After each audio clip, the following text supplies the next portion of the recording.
Guruve Gaurachandra Radhika Tadali Krishna Krishna Bhaktaya Tadabhaktaya Namo Namo Shri Nandanandanam Bande Radhika Chandradvayam Gopijana Samayuktam Vrindavan Sri Krishna Chaitanya Prabhu Nityananda Sri Advaita Gadadhar Shivasadi Gaura Bhaktivinoda Adadanastitam Dayati Idam Yache Puna Puna Srimad Rupa Padamaya Durisham Jamani Jamani Sam Hare Krishna Krishna Krishna Hare Hare Hare Rama Hare Rama Rama Rama Hare. So first of all, I offer pranams to our Gurudev, Om Vishnu Padma Swami, Sri Vedant, Narayan Gosai Maharaj, our Rupanuga, Guru Varga, our Shiksha Gurus, Sri Bhaktivedanta, Madhusudan Gauranga Gosai Maharaj, Sri Gaura Govinda Gosai Maharaj, all Vaishnavas and Vaishnavis. So, I thought while so many devotees are here and we're waiting for Bhagavad Saptaha, and every day, little Harikatha. So I thought 5 days we can speak this Upadeshamrita, essence of all advice of Sri Rupa Goswami Papa. Because we should have the Abhiman, we have followers of Rupa Goswami. So we should hear his instructions. So actually this Upadeshamrita, actually this modern day, this was found by Bhaktivinoda Thakur. Many people don't know this.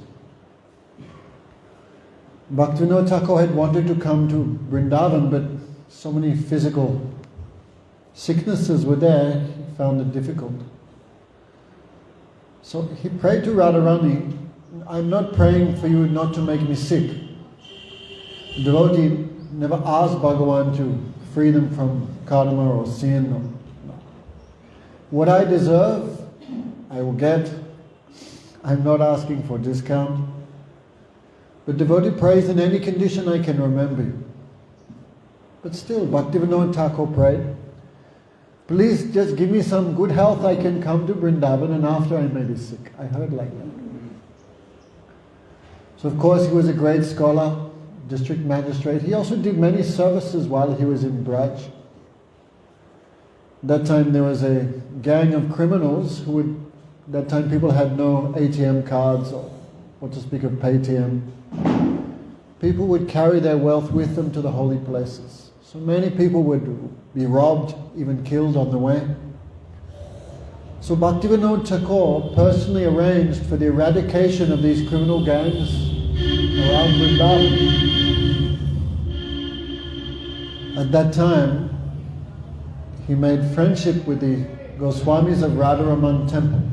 They have an extensive Sanskrit library. So while he was looking there amongst the manuscripts, he found a copy of Upadeshamrita. Otherwise, nobody knew that thing had become completely lost. So when we read Upadeshamrita, we think without the mercy of Bhaktivinoda Thakur, this would still be sitting somewhere there. So Gurudev said this verse, these 11 verses originally come from Lord Chaitanya. When Chaitanya Mahaprabhu spent 18 years in Puri, then mostly he was in the mood of Radhika's separation. What Uddhav saw when he came to Braj, this Vyogini Radha in separation from Krishna. Mahaprabhu mostly in that mood. Kaha jao prananath murli vadan. Kaha kebo, kaha kero pai jane maraduk, Brajanananda na brahmile fanti morabuk. He would say, where will I find Brajanananda Murali Vadan, who plays very sweetly on the flute? Who can I express my pain to? Not seeing the son of Krishna, my heart is breaking to pieces. Fanti morabuk. So in this excessive separation, Mahaprabhu would rub his face against the walls of Gambhir, his nose, which was soft, like a sesame flour, he would rub on the walls of Gampir. To stop him injuring himself, the devotees kept one devotee there, Shankar Pandit. He is very fortunate, he was called the pillow of Lord Chaitanya. He would keep the feet of Lord Chaitanya on his chest, so if the Lord would try to move or injure himself, he would stop him. But somehow the Lord would escape, despite being locked behind 3 doors. He escaped. The devotees searched everywhere, could not find him. In his ecstasy, Lord Chaitanya had entered the ocean, thinking that to be the Yamuna. And taken by the currents, he was swept many, many miles down the coast. And there was one fisherman. So nighttime he was casting his net. So he thought he caught a very big fish. Then he saw it was a dead body.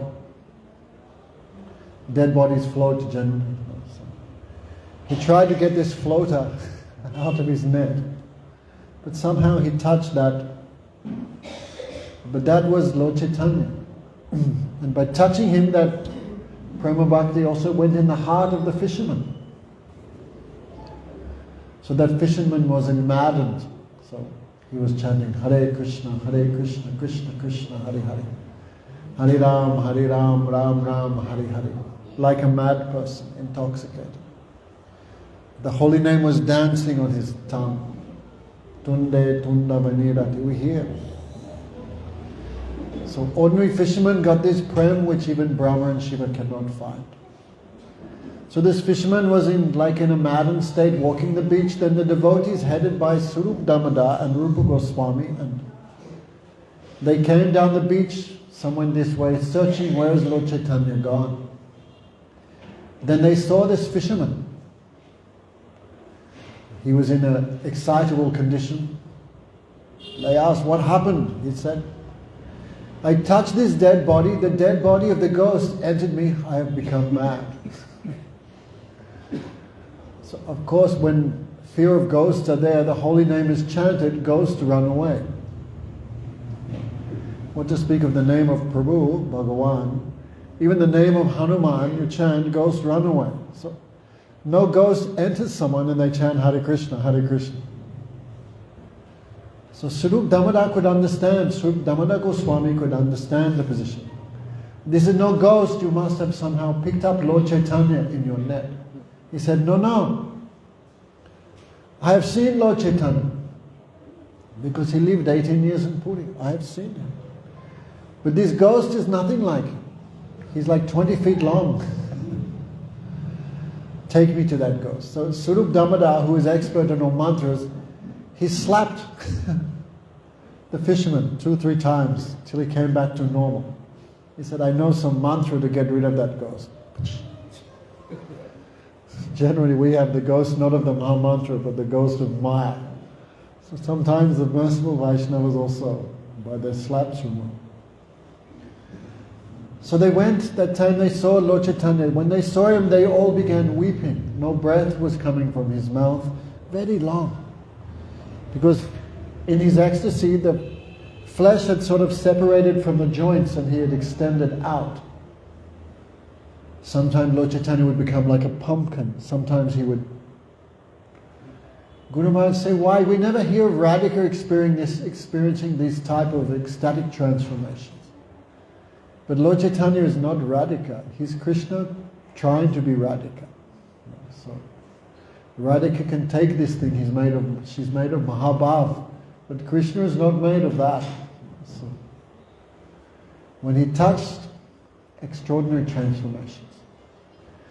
So he was lying there, his body was white from the salt water, and he was unconscious.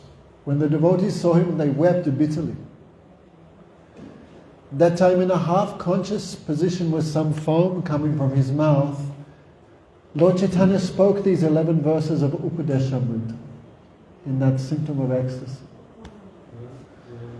And Rupa Goswami, if you were there in the beginning of the class, you would have heard. Rupa Goswami was there at that time. And he heard everything and he wrote this down. Guru Maharaj writes in his introduction to Upadeshamrita. So Sri Chaitanya Manobhishtam. If Rupa Goswami had not taken that, who would broadcast all these teachings to the world? Because whatever Rupa Goswami giving is coming through Lord Chaitanya, so this is direct. So we have few days. We don't want Maharaj to speak, he should save his energy for Saptaha. So we ask the good audience forgiveness in that regard. So, 11 verses. So Sadhu Maharaj will also speak a bit. So these first 3 verses, this is not for those in the renounced order. Hare Krishna. It's considered they are already practicing these things. But still, renounced order means what? Guru Maharaj would say, without entrance in the stage of bhav, Gokul Maharaj would say, renounced order sannyasa is illegal without bhav bhakti. But Guru Maharaj would say there are 2 types of sannyas or renounced order. Those who are natural, like Rup Sanatan, Raghunath Goswami. And Guru Maharaj said there's another category who want to become like that. So obviously we are in that second category. So these verses are very instructive for us. So first, Veg means urges. Like when Arjuna and Krishna in Bhagavad Gita are discussing the urges of the mind, the power. Veg means force, the power. Veg. Then in Gita, Krishna says, or Arjuna says, very hard to control the mind. Like very hard to control the wind. Very powerful. And these senses controlled by the mind also very hard to control. When Srila Bhakti Vaibhav Puri Maharaj came to Mexico, then he said, light travels from the sun to the earth at 192,000 miles per second. Is that right, Kiri? Light speed. Is that light speed? 192,000 miles per second. It takes 7 minutes or something. Is that true? Can't remember mine. But the mind can travel to the sun in less than 1/11 of a second. So how powerful the mind. So anyway, the mind, how the mind enjoys through these senses, through these Veg. So one by one we can little hear and discuss. So much importance. Even 11th canto Bhagavatam discusses all these Vegas, these urges. Bhagavatam give 5 examples because we have 5 senses. Like the fishes, the fisherman puts a bit of meat on the hook. The fish cannot control his tongue. He bites the hook and is captured. The moth sees the fire dancing. Thinking this to be a lady moth, he goes to embrace her and loses his life. So the tongue, the eyes, the ears, as the foolish deer hears the flute playing, he goes near. He's shot by the hunter, he loses his life. Sense of touch of all animals in the animal kingdom, the elephant is most powerful. How they catch him? Elephants love to rub. If you watch Animal Planet, elephant's always on a termite mound or a rock or a tree. So they take one lady elephant and the elephant goes to rub on her. But she's trained, she pushes him into a hole. And many days, no food and water, he becomes weak, he is captured because he cannot control the sense of touch. What else? Ant. Ant smells the honey. Even you put like a sweet, and for many miles, not many miles anyway, a few hundred meters, the ants come, captured by the sense of smell, then they fall into the honey, they die. So Bhagavatam also give these 5 examples of the senses. So Vacho Vegam, Manasaha Kroda Vegam, Jiva Vegam, Udarupasta Vegam, Etam Vegam, Yo Visuhetam, Dira Sarvapimam Pritivim Shashishat.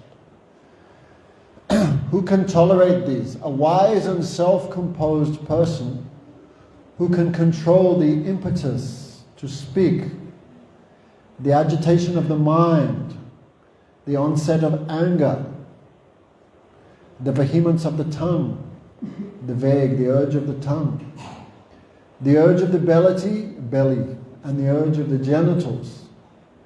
That person can instruct the whole world. that person is Guru.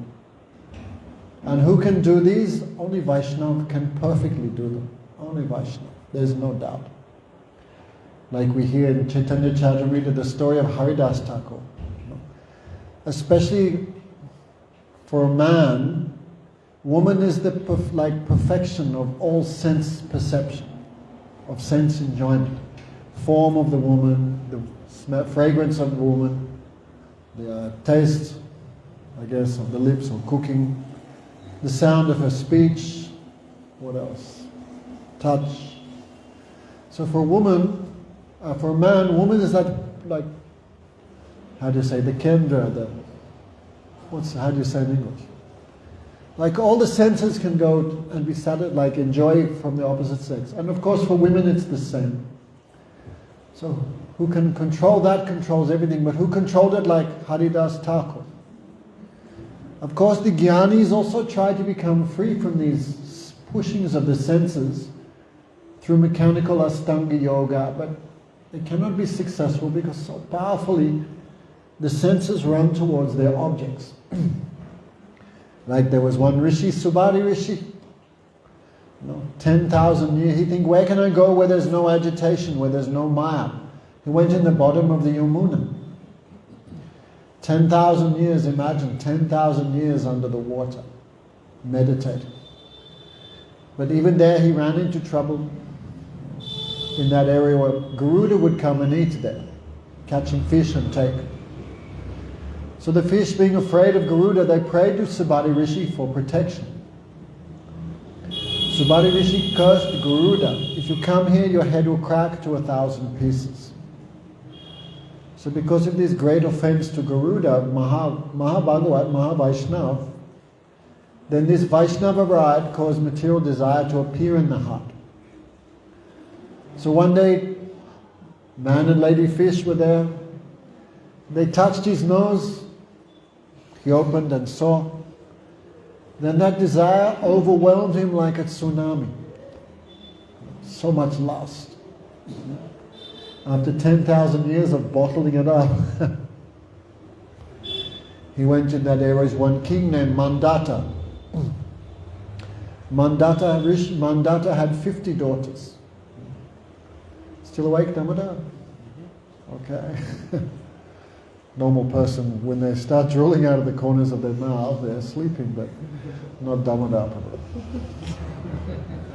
Mandata also famous there in Bhagavatam. When he was born, that's a long story, his father drank some special, special stuff from a yagya, therefore he gave birth. Of course he had no breast milk. So the child was crying, but no way to pacify his thirst, so Indra came and said, drink me, Mandata, and put his finger in the mouth, and the baby sucked the finger of Indra and became Mandata Maharaj. He had 50 daughters. So he said, King, give me one of your daughters in marriage.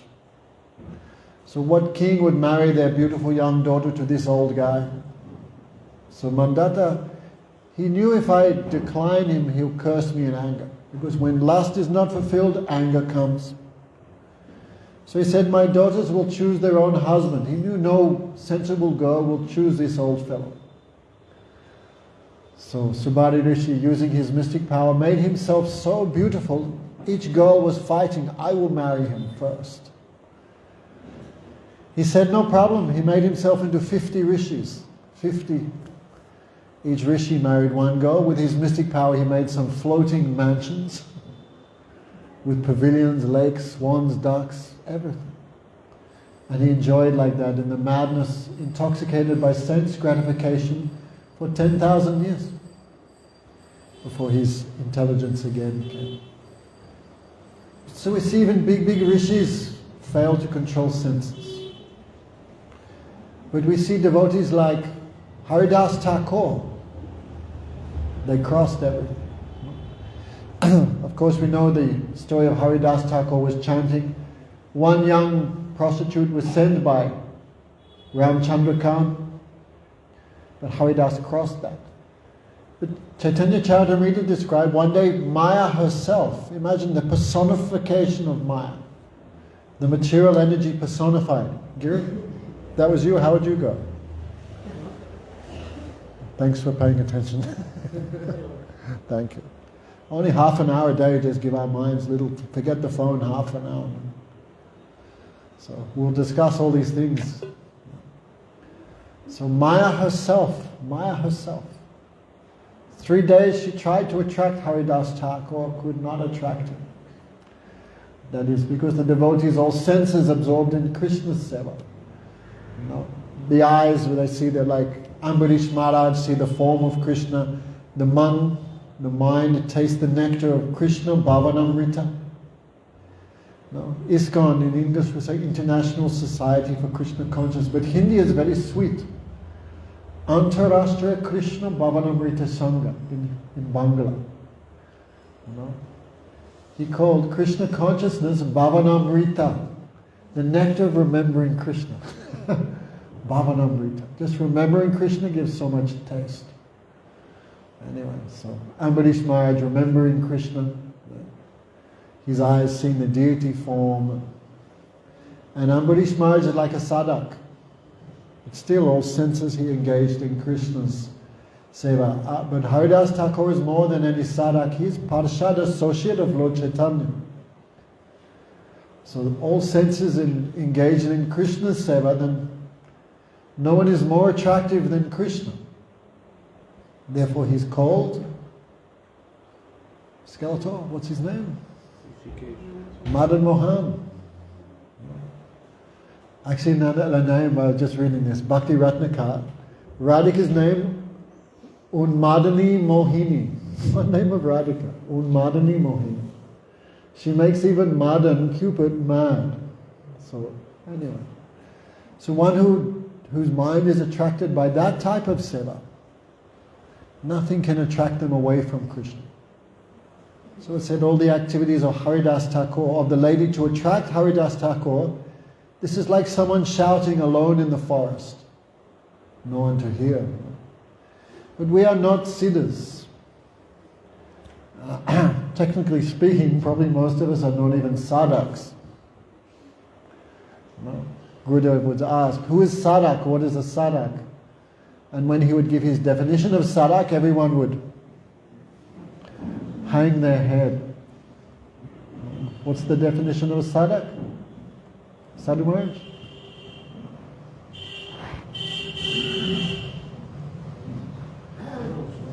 What's that verse? Forgot. Huh? Kriti sadhya bhavasya sadhya bhava niti siddhasya bhavasya prakatam ridi sadhyate. Thank you. When all the senses are engaged to achieve the sadhya, the object of bhav bhakti, to achieve Krishna's seva and dasakya, bhatsadya and madhura ras, the efforts of all the senses to achieve that is called sadhana. That means someone doing raganuga bhakti already have that ruchi to achieve perfection of their mood in sadhya, that is called a sadhak. So when Gurudev would say that, everyone would. We are not even sadhaks, according to the definition of Rupa Goswami. But Gurudev said, sadhak, we're doing sadhana bhas. But still, the mercy of Guru Gauranga, very powerful. If we follow nicely, we can also cross these 6 urges. Vacho vegam. Of course, every urge can be a good thing if we use it properly. We're not like the Buddhists or the yogis who say everything is maya, maya, maya. Neti, neti, neti. Not this, not that. The yogis negate everything. The senses, the function of the senses, the object of the senses. They say all is maya, all is illusionary. But Vaishnavas, we do not say like that. This world is kshanik, this world is temporary, but this world is not illusionary. No, it's not illusion because it comes from Krishna. And Krishna is satyabratam to satyam. Krishna is true, therefore his creation is true. So the devotees cross all these 6 urges by seva. There is no other way. No? So first it's vacho vegam. first is most important. Gurudev would say, if we look at our own life, 90% of our problems come from uncontrolled speech. Giri, how many times a day we wish, I wish I didn't say that. Anyway, at least I do. Many, many times. 90% of our problems come from uncontrolled speech. Speaking topics unrelated to the seva of Hari Guru Vaishnava. So Vaishnavas, how do we cross over Vacho Vega? How do we cross the urge to speech? Many people take vow of silence. You see them in India, vows, but they always keep a pen and paper and all day they're scribbling. One Coca-Cola, no, give me this, I have this. So this is not Vacho Vega. So constant absorption in speaking Harikatha, this is called moan or silence. Always speak Harikatha is actual perfection of controlling this urge of speech. So how many problems come to us by uncontrolled speech? Guru Maharaj gave the example of Draupadi Devi. Before Mahabharata, the Pandavas somehow, they had got half the kingdom. But Dhritarashtra was very clever, he gave them the rubbish half. The good half, like when you have to give someone half a pakora, the small half you give them, right? And the big bit you keep. At least I know some people who distribute like that. So he gave them a very bad area. That is your Indraprasth. But that time was like desert and no good area. No rain. No. So the Pandavas accepted it. But Arjuna had a great friend. That is Mayadanav. When Krishna and Arjuna, one day they were going towards, on the banks of Yamuna, they met one Brahmin who was very skinny. Well, he said, what do you want, Brahmin? Anything you want, we will give you. Then he said, really? I am hungry, feed me. Then he showed his real form as Agni Dev, the god of fire. I am feed me. What do you want to eat? I want to eat this Kandava forest. But every time I eat it, because Indra loves it very much, he rains on me, I cannot eat. So fulfill my desire to eat. So Krishna Arjuna said, we promise, eat, we will protect you. So when the fire god was eating the Kandava forest, and many animals were trying to run away, Arjuna would kill them. And these would go into the fire, then their blood and everything and fat would feed the god of fire. He became satisfied. And when Indra tried to rain, Arjuna would cover the sky with arrows, no rain would come. This way, Krishna Arjuna defeated all the demigods. So in the forest was one demon, his name was Mayadanav. So he surrendered to Krishna and Arjuna, became their friend. Then the Pandava, Krishna and Arjuna said, okay, we'll be your friend, we will not kill you, but any time we need you, please come and help us. So when the Pandavas were given this very bad piece of land, Indraprasth, then Krishna Arjuna called Mayadanav and he made an amazing city. Amazing. It was so astonishing because the demons, very expert in material enjoyment. All these skyscrapers and everything, demonic technology. But so much enjoyment is it. They say there's more enjoyment in the demonic lower planets than in the celestial planets of the demigods, because demons know how to enjoy so much. So they made an amazing city and Duryodhana came to see it. So everything was opposite. Where it looked like water, that was path. And where there was path was water. Where there was no wall, that was the door. And where there was wall, that was space. Like everything was opposite. So you had to use your intelligence. So all the ladies were watching from the balcony as Duryodhana came in. And Duryodhana, seeing the opulence of this Indraprasth, he was shocked, astonished. So he went to walk. He went to walk on what he thought was the footpath, but he fell into the pond and became wet. Then all the ladies began laughing. Yudhishthira tried to stop them, but Krishna was, chalo. Krishna wanted something else. Then then Duryodhana, he saw like the footpath. He lifted up his dhoti. He saw the water and he lifted up his dhoti to not get wet. But that was the footpath. Then he went through the door, but that was the wall. He smashed his head on the wall. So all the ladies were too much laughing watching this. All the ladies. And especially for a man to be insulted in front of a lady, this is extra pain. Yudhishthira tried to stop them, but Krishna encouraged them, especially Draupadi.